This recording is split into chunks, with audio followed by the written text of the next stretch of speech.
Hello everyone, welcome to UP online coaching. UP online coaching के इस channel पर UP TET पर्यावरण का मैं आप लोगों को सिलेबस कवर करवा रहा हूं क्वेश्चन वाइज। 500 क्वेश्चन का मेरा टारगेट है, जिसमें से 125 क्वेश्चन मैं कवर करा चुका हूं। आज ये मेरा छठा वीडियो है। आज कुछ बायोलॉजी, कुछ फिजिक्स, कुछ केमिस्ट्री के क्वेश्चन जो एग्जाम में आते हैं यूपी टेट के, उन्हीं को लेकर मैं आया हूं। तो विलंब न करते हुए बढ़ते हैं आज के पहले क्वेश्चन पे दोस्तों। परम ताप पैमाना कौन सा है? निम्नलिखित विकल्पों में से परम ताप पैमाना कौन सा है? सेल्सियस है, फ़ारेनहाइट है, या केल्विन है, या सभी को हम परम ताप कहते हैं? तो ऐसा नहीं है कि सभी को हम परम ताप कहते हैं दोस्तों। इसमें से केल्विन जो है यह परम ताप पैमाना है, इसे परम ताप पैमाना माना जाता है। आपको पता है कि टेम्परेचर के 3 और भी मात्रक होते हैं, मुख्य रूप से 3 मात्रक होते हैं: केल्विन, सेल्सियस, फ़ारेनहाइट। यह साई मात्रक टेम्परेचर का केल्विन ही होता है और इसी को परम ताप पैमाना बोलते हैं। परम ताप को टी से रिप्रेजेंट करते हैं, कैपिटल टी से, लेकिन केल्विन को के से, कैपिटल के से रिप्रेजेंट करते हैं। फ़ारेनहाइट को एफ से और सेल्सियस को सी से रिप्रेजेंट करते हैं, अर्थात प्रदर्शित करते हैं। दोस्तों, कभी कभी क्या होता है, यूपी टेट के एग्जाम में ही आपसे पूछ लेता है वो UP TET, C TET, super TET में, कि डिग्री सेंटीग्रेड को या सेल्सियस को फ़ारेनहाइट में बदलो, या फ़ारेनहाइट को फिर केल्विन में बदलो, या केल्विन को फ़ारेनहाइट में बदलो। तो मैं आपको एक रिलेशन बतलाता हूँ। C/5 equal to F-32/9। इस रिलेशनशिप से आप क्या कर सकते हो, अगर टेम्परेचर फ़ारेनहाइट में दिया है तो सेल्सियस में कन्वर्ट कर सकते हो।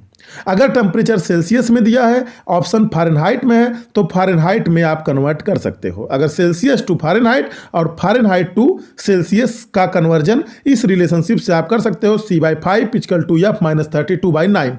इसका एक कंसेप्ट भी होता है, लेकिन कंसेप्ट में जाने की आवश्यकता नहीं है, केवल आप रट लीजिए C/5 इक्वल टू F-32/9। अब अगर आपको टेम्परेचर फ़ारेनहाइट में दिया है और सेल्सियस में कन्वर्ट करने के लिए बोल रहा है, तब तो इस रिलेशन से कर लोगे। लेकिन फ़ारेनहाइट में अगर दिया है टेम्परेचर और केल्विन में आपसे पूछ रहा है, तो जो रिलेशन मैंने आपको बताया C/5 इक्वल टू F-32/9, उससे आप फ़ारेनहाइट को सेल्सियस में कन्वर्ट कर लेना, और सेल्सियस को केल्विन में कन्वर्ट करने के लिए 273 सेल्सियस में ऐड कर देते हैं। 273 सेल्सियस में ऐड कर देते हैं, अर्थात Kelvin equal to 273 plus Celsius.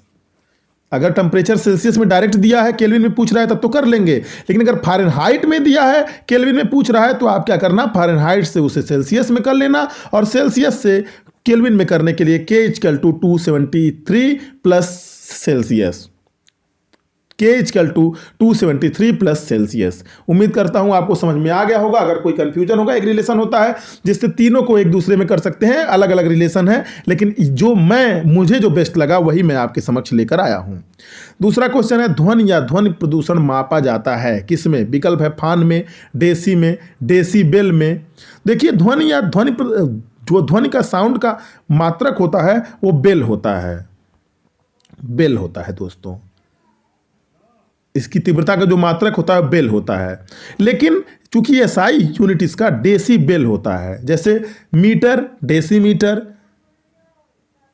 होता है ना, डेसीमीटर, डेकामीटर, उसी प्रकार से बेल होता है इसका मात्रक। लेकिन अब ऐसा विकल्प में क्या दिया है, डेसीबेल। अगर डेसीबेल विकल्प में ना देता, केवल बेल देता, तब भी वो सही है। तो डेसीबेल विकल्प सही होता है तीसरा। ध्वनि या ध्वनि प्रदूषण को डेसीबेल में मापा जाता है। अगला प्रश्न है दोस्तों, वातावरण में सबसे हानिकारक सल्फर मिश्रित गैस कौन सी है?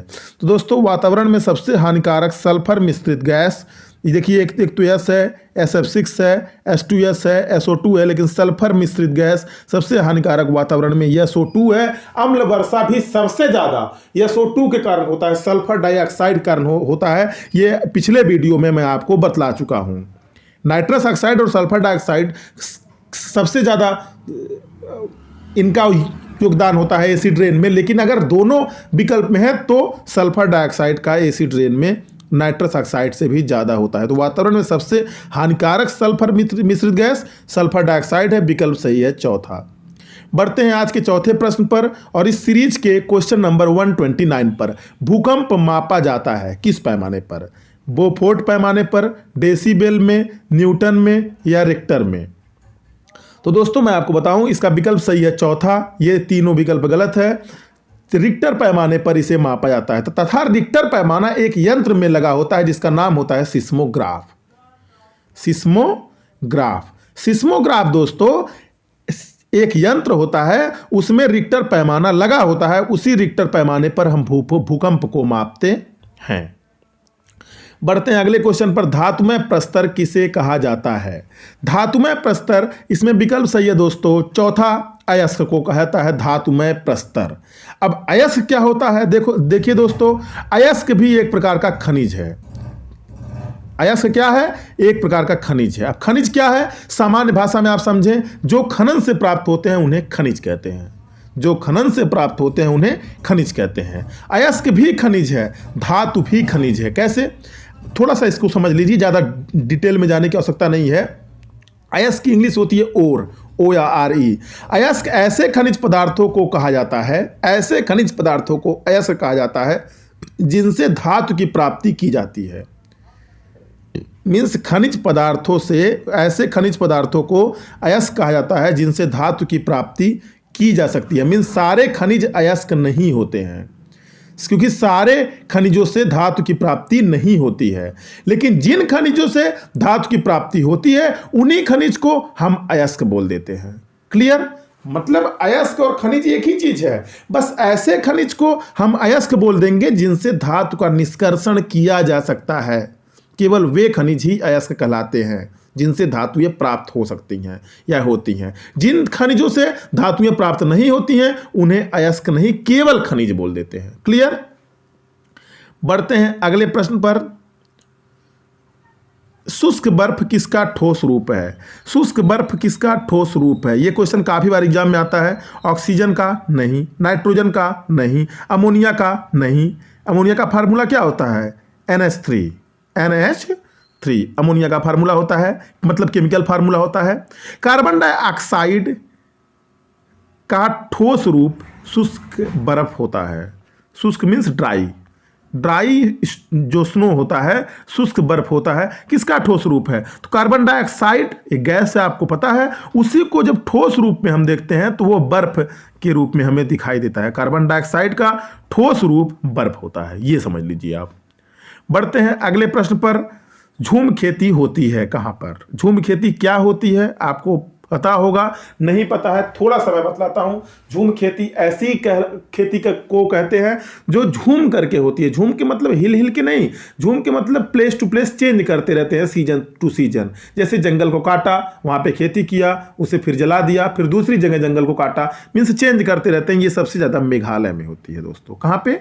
मेघालय में झूम खेती। केरल में नहीं होती, बिहार में, तमिलनाडु में, यहां पर झूम खेती नहीं होती है। झूम कृषि कहां पे होती है? मेघालय में। तो विकल्प सही है तीसरा। किस जनपद में चंद्रप्रभा वन्य जीव अभ्यारण्य है? अगला प्रश्न है, किस जनपद में चंद्रप्रभा वन्य जीव अभ्यारण्य है? तो दोस्तों क्या संत कबीर नगर में है? नहीं। वाराणसी? नहीं। लखनऊ? नहीं।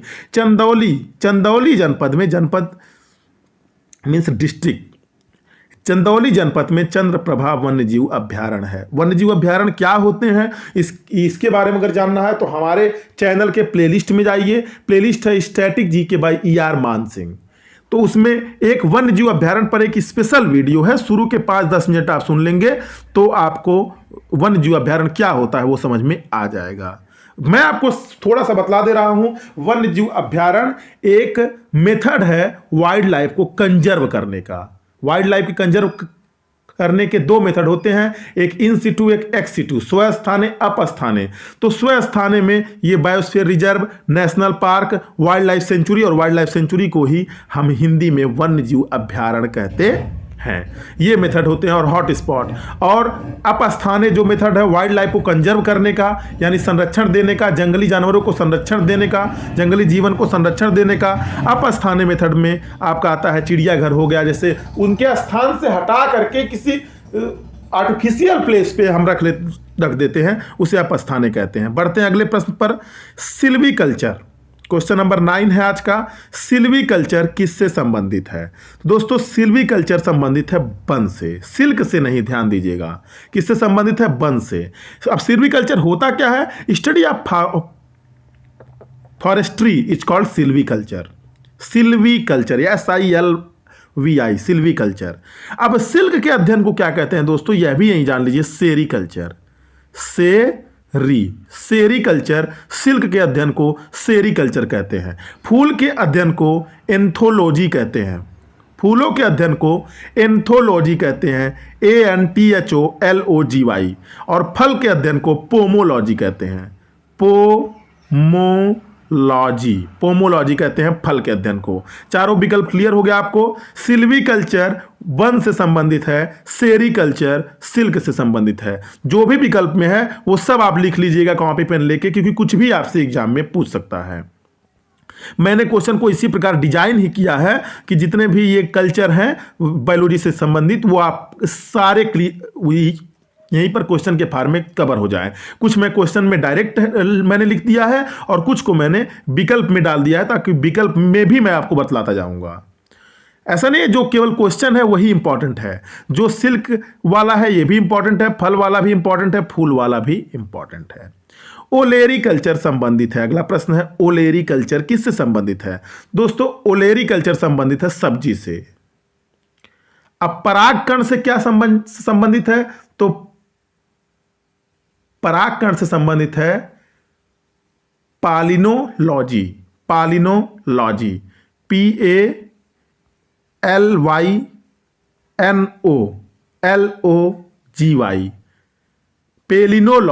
पेलिनोलॉजी परागकण से संबंधित है, परागकण से। जीवाश्म पौधे से संबंधित क्या है? मीन्स संबंधित का मतलब study of vegetable is called ओलेरी culture, ये होता है। जीवाश्म पौधों से क्या संबंधित है? पेलियोबॉटनी जीवाश्म पौधों से संबंधित है। PALEO, पेलियो मीन्स होता है एंशियंट मीन्स होता है पुराना, और पुराने को ही हम जीवाश्म बोल देते हैं। बागवानी पौधे से क्या संबंधित है? Horticulture, HORTICULTURE। क्लियर? ऐसे बोलने में, उच्चारण में आपको कंफ्यूजन हो सकता है, इसलिए मैं स्पेलिंग बतला दे रहा हूं, एकदम एग्जैक्ट स्पेलिंग। तो ओलेरी कल्चर किससे संबंधित है? सब्जी से। पीसी कल्चर, अगला प्रश्न है, पीसी कल्चर किससे संबंधित है? निम्नलिखित विकल्पों में से किससे संबंधित है पीसी कल्चर? तो दोस्तों पीसी कल्चर मछली पालन से संबंधित है। ध्यान दीजिएगा, मछली पालन से, मछली से नहीं, मछली से जो संबंधित है वह है एचियोलॉजी,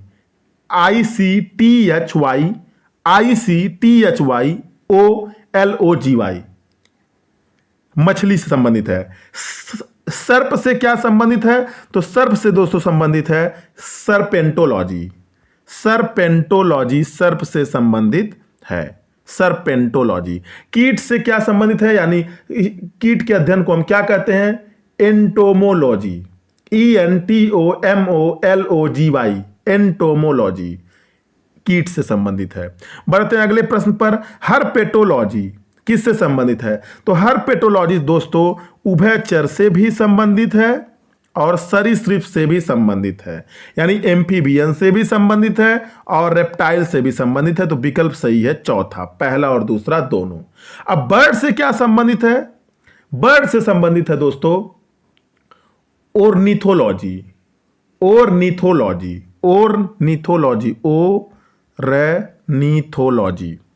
बढ़ते हैं अगले प्रश्न पर, ओंकोलॉजी किससे संबंधित है दोस्तों? जिसने भी कैंसर के बारे में थोड़ा बहुत सुना होगा उसे पता होगा, the study of cancer is called oncology, the study of cancer is called oncology. तो ओंकोलॉजी संबंधित है कैंसर से। अब हार्ट से क्या संबंधित है? हृदय से। तो हृदय का भी जिस भी स्टूडेंट ने एक बार भी अगर हॉस्पिटल पे हार्ट के पेशेंट को देखा होगा या कोई रिपोर्ट पढ़ी होगी तो उसको पता होगा cardiology, the study of heart is called cardiology.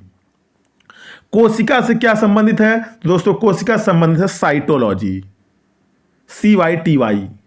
CYTO, cytology, लाइटोलॉजी। और कवक से क्या संबंधित है?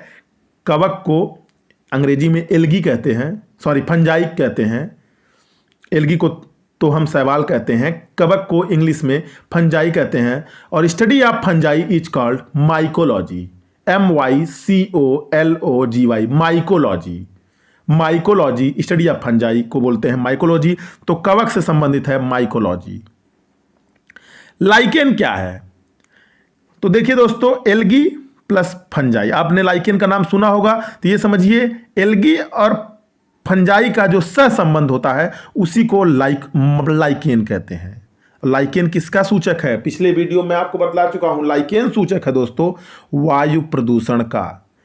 मीन्स एल्गी और फंजाई के सहसंबंध को, means symbiotic association between algae and fungi is called lichen. तो लाइकेन क्या है? एल्गी और फंजाई को मिला करके हम लाइकेन कहते हैं, वो भी तब जब दोनों एक दूसरे पर जीवन के लिए आश्रित हों, इसी को सहसंबंध कहते हैं। तो एल्गी के स्टडी को कहते हैं फाइकोलॉजी। कंफ्यूजन हो जाता है बच्चों को, क्योंकि EF से फंजाई, तो फंजाई के स्टडी को लोग फाइकोलॉजी समझ लेते हैं, PHYCOLOGY। लेकिन फाइकोलॉजी फंजाई संबंधित नहीं है दोस्तों, फाइकोलॉजी संबंधित है एल्गी से। Means study of algae is called phycology और study of fungi is called mycology, MYCOLOGY, mycology. बढ़ते हैं अगले प्रश्न पर। माइकोराइजा। माइकोराइजा क्या है? तो दोस्तों जिस प्रकार से लाइकेन क्या होता है? एल्गी प्लस फंजाई के सहसंबंध को लाइकेन कहते हैं, उसी प्रकार से fungi plus root of higher plant, fungi means mycology यानी कवक plus root of higher plant के सहसंबंध को माइकोराइजा कहते हैं, माइकोराइजा। बढ़ते हैं अगले प्रश्न पर। जल में घुलनशील, अच्छा क्वेश्चन नंबर 15 था माइकोराइजा किसे कहते हैं? तो fungi plus root of higher plant के सिम्बायोटिक एसोसिएशन को हम माइकोराइजा कहते हैं, जिस प्रकार से एल्गी प्लस फंजाई के सिम्बायोटिक एसोसिएशन को लाइकेन कहते हैं, उसी प्रकार से जल में घुलनशील विटामिन है। तो जल में घुलनशील विटामिन कौन सा है? मैं आपको बताऊं, विटामिन दो प्रकार के होते हैं, दो प्रकार के विटामिन होते हैं, एक जल में घुलनशील होता है, दूसरा वसा में घुलनशील होता है। तो विटामिन बी और vitamin C, vitamin B and vitamin C ये जल में घुलनशील होते हैं। बाकी ए डी ई और के ये चार विटामिन क्या होते हैं? वसा में घुलनशील विटामिन होते हैं दोस्तों। यानी 4 2 6 प्रकार के विटामिन होते हैं, लेकिन वो दो भागों में बटे हुए हैं, जल में घुलनशील विटामिन और वसा में घुलनशील विटामिन। वसा मीन्स फैट। तो विकल्प सही है दूसरा विटामिन बी, अगर सी होता तो सी भी। कैल्सीफेरॉल रसायन। अब देखिए यहां पर अब विटामिन से संबंधित प्रश्न शुरू हो गए, तो अब कम से कम 6-7 प्रश्न तो विटामिन पे ही आधारित रहेंगे। कैल्सीफेरॉल का रासायनिक नाम क्या है? विटामिन ए का रासायनिक नाम क्या है दोस्तों? रेटिनॉल। विटामिन डी का रासायनिक नाम क्या है? कैल्सीफेरॉल, कैल्सीफेरॉल विटामिन डी का रासायनिक नाम है। विटामिन के का रासायनिक नाम क्या है दोस्तों? तो नेप्थोक्विनोन या फिलोक्विनोन दोनों है, नेप्थोक्विनोन या फेलोक्विनोन। विटामिन ई का रासायनिक नाम क्या है? तो टोकोफेरॉल, टोकोफेरॉल विटामिन ई का रासायनिक नाम है, मीन्स केमिकल नेम है। अब मैं आपको एक बार रिपीट कर देता हूं।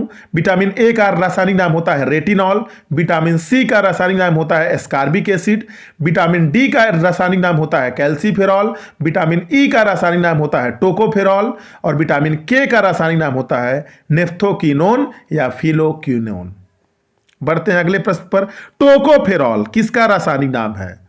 टोकोफेरॉल किसका रासायनिक नाम है? अभी अभी मैंने बतलाया, विटामिन ई का रासायनिक नाम होता है टोकोफेरॉल और इसकी कमी से जनन शक्ति में, इस विटामिन की कमी से जनन शक्ति में कमी आ जाती है।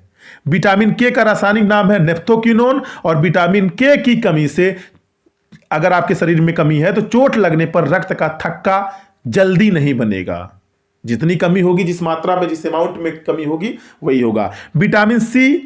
विटामिन सी का रासायनिक नाम एस्कॉर्बिक एसिड है, इसकी कमी से स्कर्वी रोग होता है।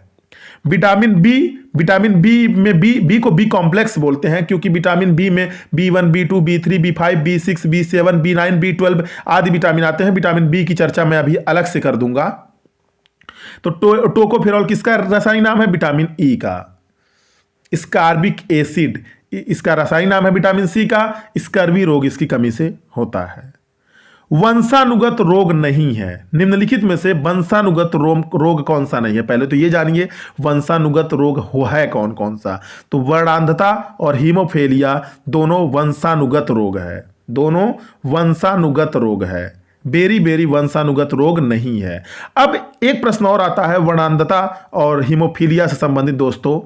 वर्णांधता और हीमोफीलिया संबंधित एक प्रश्न आता है, वह यह है कि वर्णांधता में व्यक्ति किन कलर को या किन रंगों में भेद नहीं कर पाता है। तो वर्णांध व्यक्ति लाल व हरे रंग में भेद नहीं कर पाता है। लाल व हरे रंग में कि कौन सा लाल है और कौन सा हरा है, उसमें वो भेद नहीं कर पाता है, जिसको यह बीमारी होती है वर्णांधता।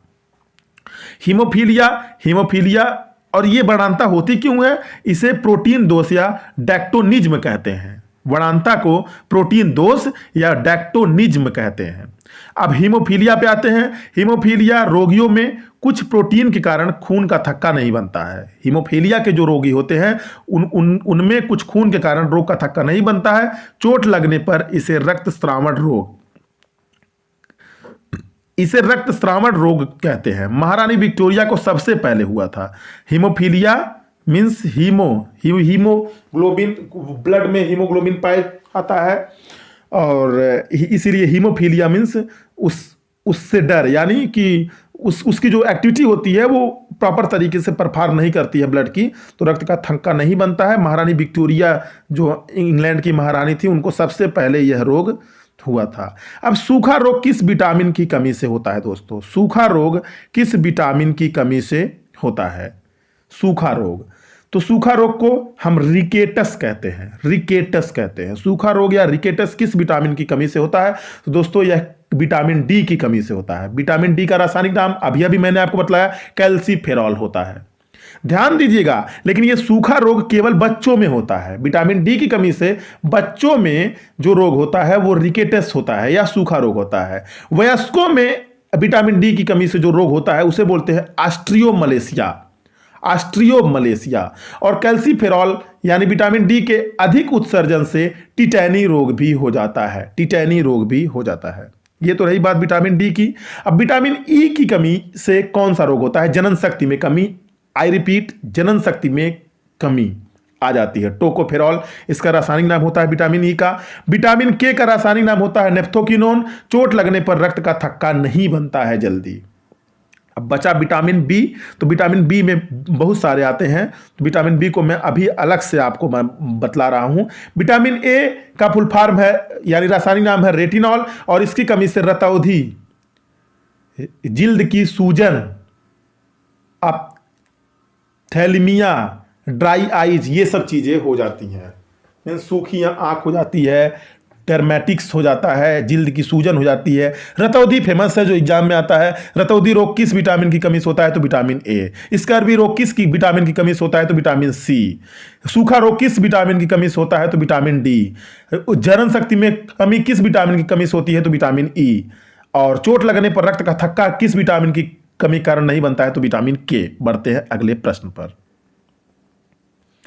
अगला प्रश्न है ऑस्ट्रियोमलेशिया रोग किस विटामिन की कमी से होता है? तो देखिए दोस्तों, विटामिन डी की कमी से सूखा रोग भी होता है और विटामिन डी की कमी से ऑस्ट्रियोमलेशिया रोग भी होता है। अब फर्क क्या है? रिकेटस या सूखा रोग बच्चों में होता है, ऑस्ट्रियोमलेशिया वयस्कों में होता है। Clear? Vitamin A, vitamin E, vitamin के सबके बारे में आपको बतला चुका। जनन शक्ति में कमी किस विटामिन की कमी से होता है? दोस्तों जनन शक्ति में कमी विटामिन ई की कमी से होता है, मैंने आपको पहले ही बतला दिया। अब विटामिन ए के बारे में भी बतला दिया, विटामिन डी के बारे में बतला दिया। विटामिन के की अगर कमी है तो चोट लगने पर रक्त का थक्का जल्दी नहीं बनता है। विटामिन डी की अगर कमी है तो सूखा रोग बच्चों में, ऑस्ट्रियोमलेशिया वयस्कों में हो जाता है। विटामिन ए की कमी है तो रतौंधी हो जाती है। विटामिन सी की कमी है तो स्कर्वी रोग हो जाता है। बढ़ते हैं अगले प्रश्न पर। रक्त का थक्का न बनना किस विटामिन की कमी से होता है? तो रक्त का थक्का न बनना किस विटामिन की कमी से होता है? मैंने आपको अभी बतलाया, विटामिन के की कमी से। विकल्प सही है पहला, विटामिन के की कमी से। विटामिन बी के बारे में आप जान लीजिए, यहां पर ऑप्शन में विटामिन बी है। बी को बोलते हैं बी कॉम्प्लेक्स। विटामिन बी को बोलते हैं बी कॉम्प्लेक्स। कॉपी उठा लीजिए और पेन उठा लीजिए, नोट कर लीजिए। विटामिन बी1 का रासायनिक नाम है थायमीन। विटामिन बी1 का रासायनिक नाम है थायमीन। और बी1 की कमी से बेरी रोग होता है। आपने पढ़ा होगा विटामिन बी की कमी से बेरी, ए की कमी से रतौंधी, सी की कमी से स्कर्वी रोग। लेकिन बी की कमी से केवल बेरी ही नहीं होता है, बी की कमी से बहुत सारे रोग होते हैं, लेकिन विटामिन बी1 की कमी से बेरी रोग होता है। बी2 का रासायनिक नाम है राइबोफ्लेविन। इसकी कमी से बौनापन या किलोसिस रोग होता है, बौनापन या किलोसिस रोग होता है। विटामिन बी3 का रासायनिक नाम है पेंटोथेनिक अम्ल। इसकी कमी से चर्म रोग हो जाता है, बाल सफेद भी होते हैं विटामिन बी3 की कमी से। अगर आपके बाल सफेद हो रहे हैं, ये समझिए विटामिन बी3 की कमी है आप में।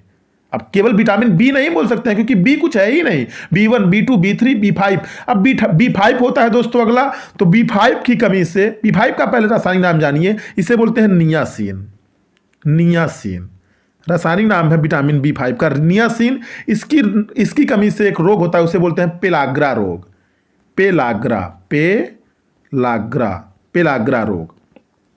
और विटामिन बी5 का रासायनिक नाम नियासिन भी है, निकोटिनिक अम्ल भी से इसका रासायनिक नाम है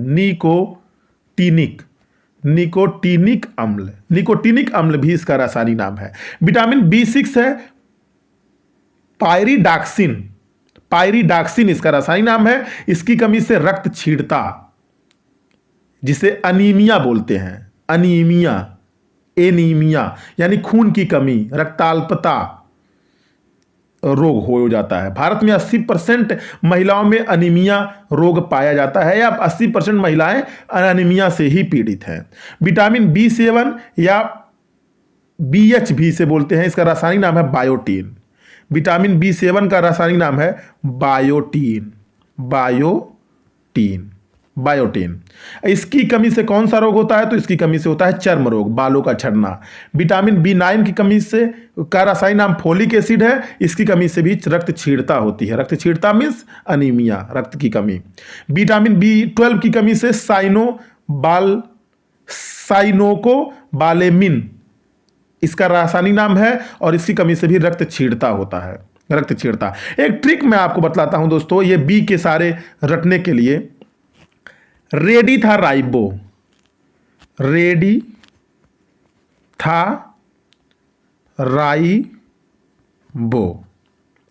तो रेडी मतलब ए, फिर बी1 था से बी1, फिर राइबो से बी2।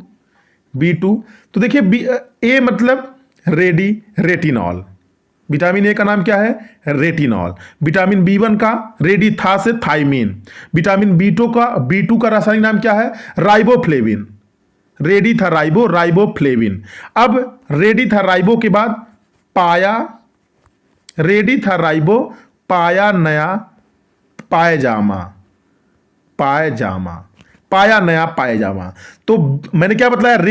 रे से रेटिनॉल विटामिन ए, था से रेडी था बी1 यानी थाइमीन, राइबो यानी बी2 राइबोफ्लेविन, बी3 पाया मतलब बी3, नया मतलब बी5, बी4 नहीं होता है, बी5। तो पाया से बी3 तो पेंटोथेनिक अम्ल। बी3 का रासायनिक नाम होता है पेंटोथेनिक अम्ल। बी5 यानी नया, और नया से नियासिन। बी5 का रासायनिक नाम नियासिन या निकोटिनिक अम्ल। बी3 का रासायनिक नाम पेंटोथेनिक अम्ल, बी5 का रासायनिक नाम निकोटिनिक अम्ल। अब पाया नया पायजामा पे बी6 को जब रखेंगे, रेडी था राइबो, पाया नया पायजामा, बी6 का रासायनिक नाम है पायरिडॉक्सिन। पायजामा से पायरिडॉक्सिन। तो रेडी था राइबो, पाया नया पायजामा, बाय साइना।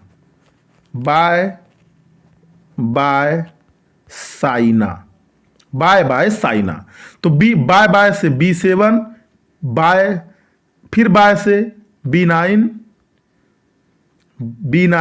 फिर साइना से बी12। अब बाय बी7 का रासायनिक नाम क्या होता है? बी7 का रासायनिक नाम है बायोटीन। बी9 का फोलिक एसिड। बाय नहीं, बाय होगा यहाँ पे। बाय रेडी था राइबो, पाया नया पायजामा, बाय साइना। तो बाय से बायोटीन, फाय फाइ मीन्स B9, फाइ से फोलिक एसिड, साइना पाया नया, पायजामा बाय फोए साइना, तो B12 का होता है साइनोकोबालेमिन, साइनोकोबालेमिन। अब ये ट्रिक अगर आपके लिए उपयोगी है तो लिख लीजिएगा, नहीं उपयोगी है तो कोई बात नहीं। फिर से रिपीट करता हूं, रेडी था राइबो, पाया नया, पायजामा बाय फाय साइना। इसमें रेडी में विटामिन ए, बाकी था से B1, राइबो से B2, पाया से B3, नया से B5, पायजामा से B6, B7 बाय, फोए से B9, साइना से B12। बढ़ते हैं अगले प्रश्न पे। कौन सा जीवाणु जनित रोग नहीं है? निम्नलिखित में से जीवाणु जनित रोग कौन सा नहीं है? मीन्स जीवाणु मतलब होता है बैक्टीरिया। कौन सा रोग ऐसा है जो बैक्टीरिया से नहीं होता है? तो इनमें से हैजा, अतिसार और टाइफाइड ये सब बैक्टीरिया से होने वाले रोग हैं। चिकनगुनिया वायरस यानी विषाणु से होता है। तो विकल्प सही है इसका चौथा, विकल्प सही है इसका चौथा। कुछ रोग मैं बतलाता हूं जीवाणु जनित, 3 तो आपके स्क्रीन पर दिखाई दे रहा है, हैजा, अतिसार और टाइफाइड। तो हैजा, अतिसार, हैजा को हम कोलेरा बोलते हैं, अतिसार को हम डायरिया बोलते हैं। पेचिस, हालांकि दोस्तों अतिसार जो बीमारी है यह बैक्टीरिया से भी होता है और वायरस से भी होता है, दोनों से पाचन तंत्र पे असर करता है। पेचिस यानी डाइसेंट्री यह भी जीवाणु से होता है। टाइफाइड, टाइफाइड को मियादी ज्वर या आंत ज्वर कहते हैं, यह भी जीवाणु से होता है। क्षय रोग जिसे हम तपेदिक या टीबी बोलते हैं, यह भी जीवाणु से होता है। कुकुर खांसी या काली खांसी, वोपिंग कफ, यह भी जीवाणु जनित रोग है। न्यूमोनिया जीवाणु जनित है। प्लेग जीवाणु जनित है। टिटनेस जीवाणु जनित है। भोजन विषाक्तता, फूड पॉइजनिंग, यह भी जीवाणु जनित रोग है। डिप्थीरिया, यह भी जीवाणु जनित रोग है। कुष्ठ रोग, लेप्रोसी जिसे बोलते हैं, यह भी जीवाणु जनित है। डीपीटी, डिप्थीरिया परट्यूसिस, टिटनेस, डोक्टोसाइड को ट्रिपल एंटीजन भी कहते हैं, यह भी जीवाणु जनित रोग है। वायरस से होने वाले कुछ रोग आप जान लीजिए यहीं पर। छोटी माता जिसे चिकन पॉक्स कहते हैं, चेचक, स्मॉल पॉक्स, पोलियो यह वायरस से होता है, वायरस मीन्स विषाणु। रेबीज या हाइड्रोफोबिया वायरस से होता है। एड्स वायरस से होता है। हेपेटाइटिस जिसे आप पीलिया भी बोलते हैं, हेपेटाइटिस या पीलिया, यह भी वायरस से होता है। खसरा भी वायरस से होता है। डेंगू भी वायरस से होता है। येलो फीवर भी वायरस से होता है। चिकनगुनिया चिक वायरस से होता है, यानी वायरस से होता है। जापानी एंसीफ्लाइटिस जिसे मस्तिष्क ज्वर बोलते हैं, यह भी वायरस से होता है। गलसुआ भी वायरस से होता है। बर्ड फ्लू भी वायरस से होता है। ट्रैकोमा भी वायरस से होता है। फिर से रिपीट नहीं करूंगा, आप वीडियो को बैक कर करके इसे सुन लीजिएगा। प्रोटोजोआ से होने वाले कुछ रोग हैं जैसे मलेरिया, पायरिया, सोने की बीमारी यानी स्लीपिंग सिकनेस। हालांकि मलेरिया बैक्टीरिया से भी होता है, वायरस से भी होता है दोस्तों। मलेरिया वायरस से भी होता है, लेकिन मलेरिया प्रोटोजोआ से भी होता है, ये समझ लीजिए आप। मलेरिया मेनली प्रोटोजोआ से ही होता है, प्लाज्मोडियम नाम है इसका। मेनली दोस्तों प्रोटोजोआ से ही होता है। पायरिया, सोने की बीमारी, काला जार, पेचिस, डायसेंट्री जिसे बोलते हैं, यह भी प्रोटोजोआ से होता है। पेचिस प्रोटोजोआ से होता है मुख्य रूप से, लेकिन मैंने आपको जीवाणु में भी पेचिस बतला दिया था। हालांकि जो आपने जीवाणु में पेचिस लिखा है वो आप प्रोटोजोआ वाले में रख लीजिएगा। मूल रूप से यह पेचिस प्रोटोजोआ से होता है दोस्तों। और कुछ है जैसे कवक जनित यानी फंजाई से क्या होता है, दाद, एथलीट फुट, खाज, दांत खाज, खुजली, ये सब कवक से होता है। तो अगर आपको उपयोगी लगेगा तो लिख लीजिएगा, नहीं तो मैं बीमारियों के ऊपर एक वीडियो अलग से लेकर आऊंगा। बीमारियों के ऊपर एक वीडियो मैं अलग से लेकर आऊंगा। वनस्पति शास्त्र का पिता किसे कहा जाता है? तो देखिए दोस्तों, फादर ऑफ बायोलॉजी अरस्तु हैं। फादर ऑफ जूलॉजी अरस्तु हैं। फादर ऑफ बॉटनी जिसे हिंदी में वनस्पति शास्त्र कहते हैं, थियोफ्रेस्टस हैं। थियोफ्रेस्टस, तो विकल्प सही है दूसरा। मीन्स जैसे बायोलॉजी के 2 भाग हैं, जूलॉजी और बॉटनी। तो बायोलॉजी के भी फादर अरस्तु हैं, जूलॉजी के भी फादर अरस्तु हैं, लेकिन बॉटनी के फादर यानी वनस्पति शास्त्र के फादर थियोफ्रेस्टस कहे जाते हैं। विकल्प सही है दूसरा। तो दोस्तों ये था हमारा complete coverage. UP TET best 500 question की सीरीज में। अगर वीडियो आपको अच्छा लगा होगा लाइक कीजिएगा, नहीं अच्छा लगे होगा डिसलाइक कीजिएगा, और कोई और सुझाव होगा वो भी दीजिएगा। जो मैंने बीमारियों के नाम आपको बतलाए, जीवाणु जनित, विषाणु जनित, प्रोटोजोआ से कौन कौन से होते हैं, इसके ऊपर मैं एक अलग से वीडियो लाऊंगा, क्योंकि इससे क्वेश्चन आते हैं कौन सी बीमारी बैक्टीरिया से होती है, या इस बीमारी का इफेक्ट क्या है। जैसे हैजा, हैजा का शरीर के किस अंग पर इफेक्ट पड़ता है, तो पाचन तंत्र पे। अतिसार या डायरिया पाचन तंत्र पे। टाइफाइड शरीर के किस अंग को प्रभावित करता है, तो आंत को। क्षय रोग या तपेदिक या टीबी किस रोग को प्रभावित करता है, तो फेफड़े को। कुकुर खांसी या काली खांसी फेफड़े को। न्यूमोनिया फेफड़े को। लिंक्स ग्रंथियां मेरुरज्जु तंत्रिका तंत्र को। भोजन विषाक्तता फूड पॉइजनिंग जो होता है वो तंत्रिका तंत्र को करता है। तो ये सब, इस पर मैं एक अलग से वीडियो लाऊंगा अगर आप चाहेंगे तो। अगर वीडियो पसंद आया हो लाइक कर दीजिएगा, चैनल को सब्सक्राइब कर दीजिएगा, शेयर कर दीजिएगा। नहीं पसंद आया होगा कोई जबरदस्ती नहीं है। Thanks for watching.